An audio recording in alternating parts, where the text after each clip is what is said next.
지난 주일은 든지 전략 첫 번째, 때를 얻든지 못 얻든지라는 말씀을 전했습니다. 바울은 믿음으로 낳은 영적인 아들 디모데에게 유언과도 같은 디모데후서를 쓰지요.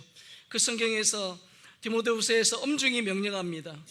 복음을 전하기 좋은 여건이나 환경일 때는 물론이거니와 그렇지 못할 때 복음을 전하기에 불리하고 어려운 환경에서도 인내하며 복음을 전하는 일에 항상 힘쓰라, 그렇게 유언했지요.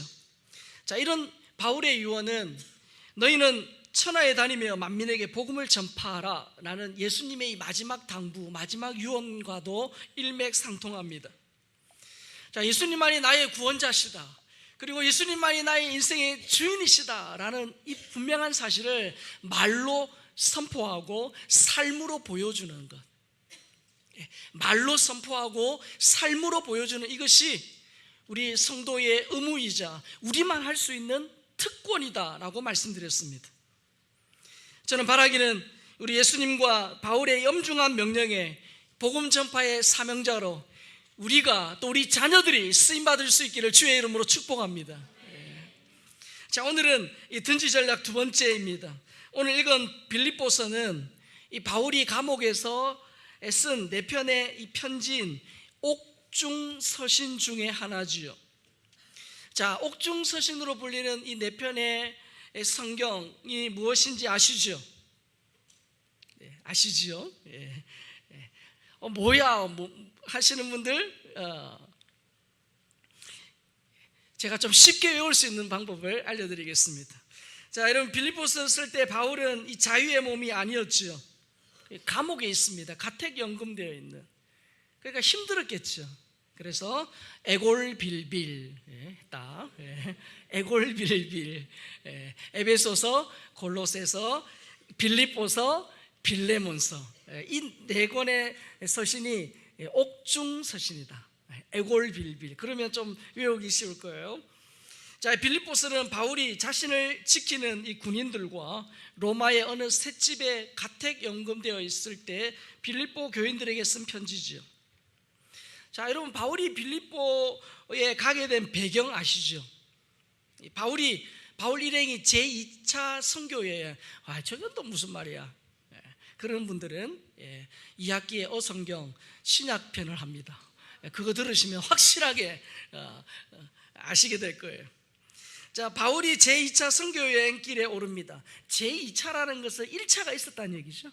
바울 일행이 1차 선교여행을 통해서 그 갈라디아 지역에 여러 곳에 교회가 세워졌습니다. 그래서 제2차 선교여행의 목적은 그 1차 선교여행을 통해서 세워진 교회들을 다시금 방문해서 그 교회를 믿음 위에 세우고자, 그런 목적을 가지고 선교여행을 떠났지요. 자, 근데 사진을 보여주실까요? 자, 그런데 소아시아 서쪽 끝인 이 드로아, 안디옥에서 출발해서 더베와 루스드라를 지나서 이 갈라디아 지역을 다시금 돌아보는 것이 2차 선교여행의 목적이었는데, 드로아라는 곳에서 이 바울 일행의 선교 계획이 완전히 바뀌는 일이 일어나죠. 이 드로아에서 하나의 환상을 보게 됩니다. 마게도냐 사람이 와서 손짓하면서 자신들을 도와달라는 그런 환상을 보게 되죠. 이 환상을 계기로 바울 일행이 유럽으로 건너가서 복음을 전하는데 첫 번째 도시가 바로 빌립보입니다. 빌립보, 데살로니가, 베레아, 고린도 이렇게 해서 다시 돌아오는데요, 첫 도시가 빌립보입니다. 이곳에서 바울은 자주장사 루디아를 만나죠. 그에게 복음을 전합니다. 그리고 귀신 들린 이 점치는 요정을 고쳐주었다는 이유로 감옥에 갇히고 그곳에서 심한 매질을 당합니다. 그래서 그 밤에 매질 당해서 상처 입고 쓰라린 그 밤에 그들이 찬송하고 기도하죠. 한밤중에 찬송하고 기도할 때 옥터가 움직이고 감옥 문이 열리고 그들의 차여있던 그 쇠고랑이 저절로 풀리는 기적이 일어납니다. 그런 하나님의 도우심으로 이 바울 일행이 감옥에서 탈출하게 되죠. 그 장면을 보고 있던 이 간수가 자결하려고 할 때 그 일을 계기로 해서 간수와 그 가족들에게 복음을 전하게 됩니다. 그들이 복음을 듣고 예수를 믿게 되죠. 그날 간수와의 온 가족이 함께 세례를 받습니다. 여러분, 이런 루디아와 이 간수와 가족들이 예수 믿는 이것을 통해서 빌립보 교회가 시작이 된 거죠. 그래서 이 바울이 복음 전하는 데 있어서 이 빌립보 교인들이 재정적으로 후원을 계속했습니다. 바울과 긴밀히 교제했던 이 빌립보 교인들이 바울이 로마의 감옥에 있다라는 사실을 알고 또 그를 돕는 그런 과정 속에 빌립보 교인들에게 쓴 편지가 빌립보서죠. 자, 여러분, 빌립보서의 별명이 뭔지 아세요? 실수라도 알고 계신 분 없으세요? 빌립보서의 별명이 기쁨의 서신입니다. 기쁨의 편지예요. 자, 여러분이 바울이라고 한번 가정을 해보십시오.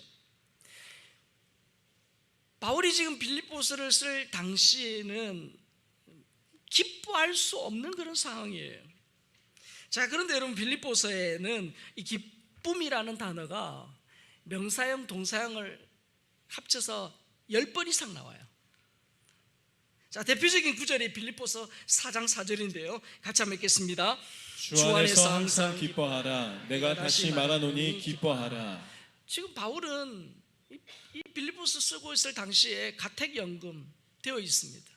여러분, 우리가 코로나를 지나가면서 자발적으로 격리되어 있는 것도 어려웠어요.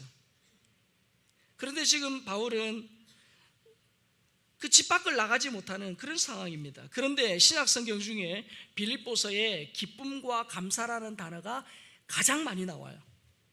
여러분, 이건 뭘 의미합니까? 사도 바울이 얼마나 예수님으로 충만했는가라는 것을 단적으로 보여주죠. 오늘 우리가 예배 중에 찬송가 438장을 불렀습니다. 내 영혼이 은총 입어. 거기에 3절에 보면 이런 가사가 있죠. 같이 한번 읽어볼까요?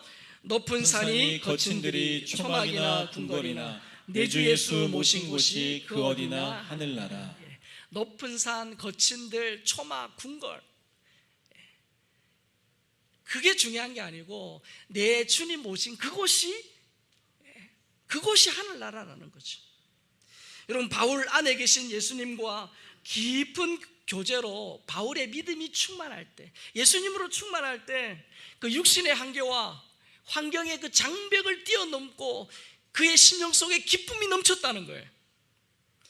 여러분, 성도는 어려운 환경, 힘든 상황, 설상가상의 그 꼬여버린 현실, 그게 진짜 문제가 아닙니다. 우리 성도에서 그게 진짜 문제가 아니라 진짜 문제는 뭐냐? 내가 예수님 안에 있느냐? 진짜 우리가 신경 써야 될 건 뭐냐? 내가 나와 예수님과의 관계가 얼마나 친밀하느냐? 그게 정말 중요하다는 거예요. 내가 예수님으로 충만하면 어려운 환경, 힘든 상황, 불리한 여건, 그런 것들을 넉넉히 이기게 하시는 분이 주님이시라는 거예요. 그러나 내 안에 예수님이 희미하면 가진 것, 누리는 것, 넘치는 것, 그것 때문에 오히려 더 주님과 멀어지고 내 영혼이 공고해진다는 거예요. 복음을 전하다가 매맞고 감옥에 갇힌 바울, 얼마든지 원망하고 불평할 수 있습니다. 그런데 오늘 본문 1장 20절에 보면 바울이 이렇게 고백하죠. 같이 읽습니다. 나의 간절한 기대와 소망을 따라 아무 일에든지 부끄러워하지 아니하고 지금도 전과 같이 온전히 담대하여 살든지 죽든지 내 몸에서 그리스도가 존귀하게 되게 하려 하나니. 여러분, 바울의 간절한 기대와 소망이 뭐예요? 아무 일에든지 부끄러워하지 않는 거예요. 부끄러움을 당하지 않는 거예요. 무슨 말입니까? 바울은 지금 로마의 황제에게 재판받기 위해서 기다리는 중입니다. 자, 그가 재판을 받을 때 그 황제, 그 서슬프런 그 황제 앞에서 머뭇거리거나 부끄러워하지 않고 하나님의 진리를 선포하는 것이 그의 간절한 기대와 소망이에요. 그가 황제 앞에 서야 하리라, 그에게 주신 비전이거든요. 그 황제 앞에서도 담대하게 부끄러워하지 않고 복음 전하는 것, 그것을 지금 소망하고 있다는 거예요. 그래서 바울은 로마서 1장 16절에서 이렇게 고백합니다.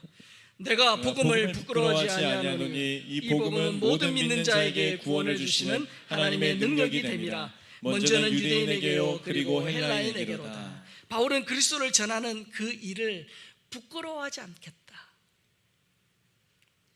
그리고 이 복음 전하는 일을 내가 중단하지 않겠다. 그렇게 고백하죠. 실제로 바울은 죽는 순간까지 복음을 위해 살았어요. 바울은 삶으로 예수 그리스도를 증명한 사람이죠. 1999년 4월 20일 미국 콜로라도에 있는 컬럼바인 고등학교에서 총기 난사 사건이 일어났습니다. 고3 학생인 에릭과 딜런이라는 그들이 12명의 학생과 1명의 교사를 살해하죠. 그리고 이 총기 난사 사건으로 말미암아 20여 명이 크게 부상을 입었습니다. 이 일이 학교 도서관에서 일어났는데 순식간에 아비규환이 되고 말았죠. 그때 범인 중에 한 명이 여학생에게 다가와 이렇게 질문합니다. 너는 하나님을 믿느냐? 여러분이 만약에 그 순간이라면 여러분 뭐라고 대답하시겠어요? 이 여학생은 아수라장 한가운데서 약 3초간 생각을 했다고 합니다. 그리고 분명한 목소리로 대답했습니다. 그래, 난 하나님을 믿어. Yes, I believe in God. 나는 하나님을 믿는다. 그 얘기를 듣고 그 범인이 방아쇠를 당기죠. 이 캐시는 죽었지만 하나님은 그녀를 들어 쓰셨습니다. 그의 이름이 캐시 버넬이거든요. 그 책이 나왔어요. 이 캐시의 이야기가 알려지자 미국 크리스천 10대들 사이에서 어떤 운동이 일어났냐면 Yes, I believe in God 라는 티셔츠를 입는 운동이 일어난 거예요. 그리고 플로리다 주의 한 도시에서는 2,500여 명의 10대 크리스천들이 모여서 그들의 그 믿음, 내가 하나님을 믿습니다라는 그 믿음을 고백하는 그런 집회가 열렸다는 거예요. 그 집회 이름 또한 Yes, I believe in God. 그런 집회가 열렸다는 거예요. 여러분, 캐시 버넬 이 10대의 이 여학생으로 말미암아 미국 전역에 복음의 판문이 일어난 것입니다. 저는 이 설교를 준비하면서 하나님, 정말 그렇습니다. 우리 장년들 그리고 우리 다음 세대들이 어떤 삶의 여건 앞에서 어떤 위협과 어려움이 있다 할지라도 나는 하나님을 믿습니다 라는 믿음의 고백, 이 믿음의 고백을 하고 그 믿음의 고백대로 살 수 있게 하여 주시옵소서. 그런 기도를 하게 되었습니다. 이 바울의 간절한 기대와 소망 두 번째는 뭡니까? 살든지 죽든지 그리스도만 존귀하게 되는 거죠. 살든지 죽든지. 이 말은 이런 뜻입니다. 재판 결과 풀려나서 살든지 아니면 재판을 통해서 죽든지 사형 선고를 받아 죽게 되든지 그리스도를 전하여 그리스도를 높이는 그것이 그의 가장 간절한 기대와 소망이라는 거예요. 바울도 하나님을 섬기고 우리도 하나님을 섬기는데 바울과 우리의 간절한 기대와 소망이 많이 다르다는 걸 느끼게 돼요. 바울은 무슨 일이 일어나든 자기 삶으로 그리스도가 존귀하게 되기를 소원했다는 거예요. 그런 바울의 간절한 기대와 소망을 한마디로 표현한 것이 오늘 본문 21절입니다. 같이 읽겠습니다. 이는 내게 사는 것이 그리스도니 죽는 것도 유익함이라. 내게 사는 것이 그리스도다. 이 말이 무슨 뜻입니까? 쉽게 말하면 이런 뜻이에요. 바울 그에게 있어서 최고의 관심은 누구라고요? 예수님이라는 거예요. 사나 죽으나 그의 가장 최고의 관심은 예수님이라는 거예요. 바울은 자신의 석방이나 목숨에 연연하지 않았습니다. 바울에게 자신의 목숨보다 더 귀한 것은 누굽니까? 예수님이고 그 예수님을 전하는 그 일이에요.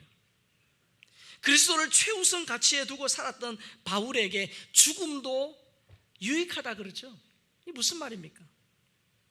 살면서 우리가 육신의 호흡이 있으면서 그리스도와 교제하는 것도 귀한 일이에요. 그러나 바울은 이 죽음이라는 것이 단순히 세상 사람들이 생각하는 것처럼 끝나는 것, 고통스럽고 무서운 거 그게 아니고, 이 죽음은 새로운 차원에서 그리스도와 연합하는 더 완전한 연합을 이루는 과정으로 본 거예요. 그래서 바울에게 죽음은 그리스도를 더 분명하게 알고 예수님과 하나 되는 기쁨을 얻는 길이다, 그렇게 말하고 있습니다. 그래서 바울은 죽는 것도 유익하다, 내가 사는 것도 유익하지만 죽는 것도 유익하다, 그렇게 고백하죠. 그리스도가 자기 몸에서 존귀하게 되는 것이라면 살든지 죽든지 다 유익하다, 그렇게 고백합니다.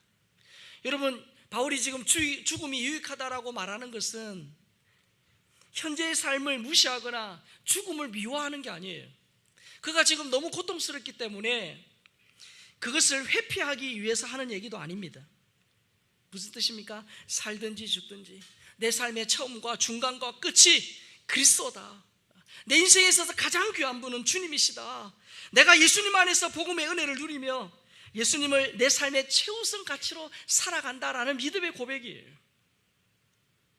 여러분, 이 고백이 정말, 이 바울의 고백이 우리의 고백, 우리 자녀의 고백이 되게 하여 주시옵소서. 여러분, 이 고백이 있는 자에게 하나님이 그 고백을 하는 그들을 통하여 놀라운 일을 이루어 가시거든요. 복음을 전하다가 루마니아 감옥에서 14년 옥살이를 한 리처드 범브란트 목사님의 그 글에 나오는 일화예요. 루터교 목사였던 리처드 범블란트는 14년 동안 감옥에서 예수님 믿는다는 이유만으로 감옥에서 온갖 고초를 겪으면서도 복음을 전하고 끝까지 예수님 붙들었어요. 여러분, 그 공산차에, 이 루마니아에 그리스도인들이 얼마나 고통당했겠습니까? 끔찍한 박해를 받았어요.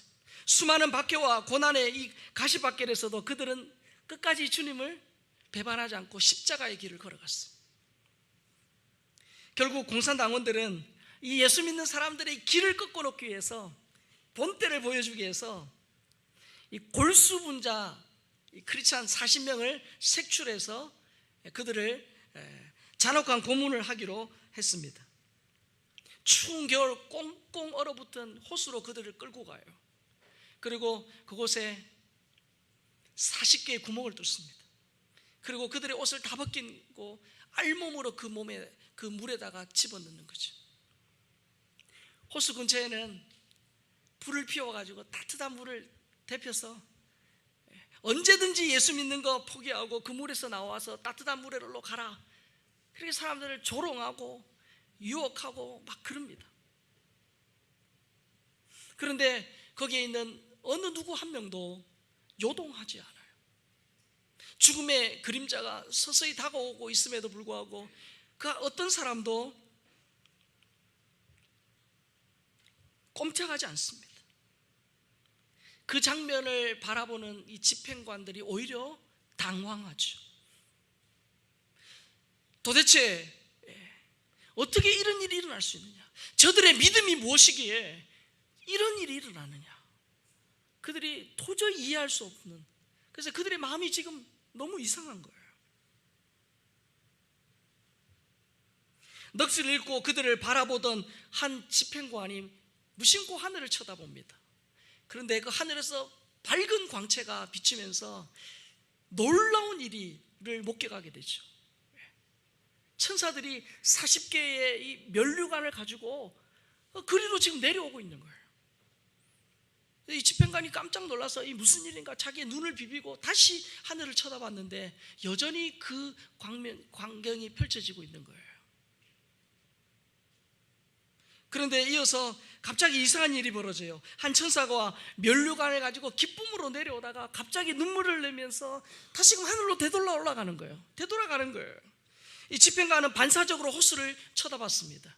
그랬더니 그 호수에서 지금껏 있던 사람 중에 한 명이 그 죽음의 공포와 그 추위를 견디지 못한 채 거기에서 기어 나와서 따뜻한 물로 그렇게 가는 겁니다. 그 광경을 목격한 집행관이 그의 옷을 벗어던지면서 소리칩니다. 하늘의 천사여, 내가 예수를 믿겠소.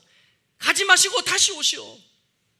그러면서 그가 옷을 벗고 그 구멍에 들어가서 순교했다라는 그런 얘기가 전해집니다. 여러분, 정말 예수님을 신실하게 믿었던 사람들의 한결같은 믿음의 고백이고 삶이지 않습니까? 여러분, 내 안에 예수님이 계시고 내가 예수님 안에 있을 때에 살아도 유익하고 죽어도 유익하다는 거예요. 왜냐? 예수님이 나의 생명이고 기쁨이기 때문이에요. 오늘 우리가 성찬식을 합니다. 여러분, 성찬식이 뭡니까? 우리 살다 보면 내 힘으로, 내 능력으로, 내 의지로 내가 살아가는 것처럼 우리 착각하고, 주님은 그냥 내 삶에 내가 한계를 느끼고 내 힘으로 안 될 때 그때 오셔서 119처럼 112처럼 소방관처럼 경찰관처럼 내 삶에 문제가 생겼을 때 나를 도와주는 그런 분으로 우리가 생각하고 살기가 쉬워요. 그런데 그렇지 않다는 거예요. 성찬식이 뭡니까? 나는 죽고 내가 내 인생의 주인되어 살고 싶은 그런 죄성을 가지고 있는 나는 죽고 예수님으로 살게 하여 주시옵소서. 그것을 우리가 고백하고 눈으로 확인하는 시간이에요. 살든지 죽든지 내 삶의 최우선순위가 예수님이라는 거예요. 여러분, 내 삶의 최우선순위가 예수님이 되면 나는 없어지고 내 모든 것은 부정되느냐? 그렇지 않아요. 진짜 내 삶에, 내 자녀의 최우선순위가 예수님이라는, 예수님으로 살면요, 희한합니다. 하나님이 가정과 내 삶과 우리 자녀들의 삶에 놀랍도록 일하세요. 근데 우리는 한 발은 세상에, 한 발은 교회에, 그러면서 이것도 아니고 저것도 아니고 어중간하게 살아갈 때가 많아요. 그러나 바울이 살든지 죽든지 내 안에 사는 이는 예수님이라고 고백할 때, 여러분, 바울을 통해서 얼마나 놀라운 일들을 하나님이 이루셨어요. 살든지 죽든지 내 삶의 최우선은 예수님이라는 사실을 믿음으로 고백하고 그 고백에 따라 살아가는 성도들, 그들을 통해 하나님이 일하신다는 거예요. 저는 정말 그렇습니다. 우리 교회 사랑하는 성도들이 살든지 죽든지 내 삶에 그리스도를 최우선 가치로 두고 최우선 순위로 두고 직장 생활하고 공부하고 가정을 꾸리고 그렇게 살아갈 때 먼저 그의 나라와 의를 구하고 먼저 하나님의 이름을 위하여 그의 영광을 위해 살 때 나머지 모든 것들, 필요한 것들을 채워주신다는 믿음이 있습니다. 우리가 그렇게 살고 우리 자녀가 그렇게 살아서 살든지 죽든지 나를 통하여 그리스도가 존귀 여김을 받는 일에 쓰임받는 우리 모든 주의 백성들 될 수 있기를 주의 이름으로 축복합니다.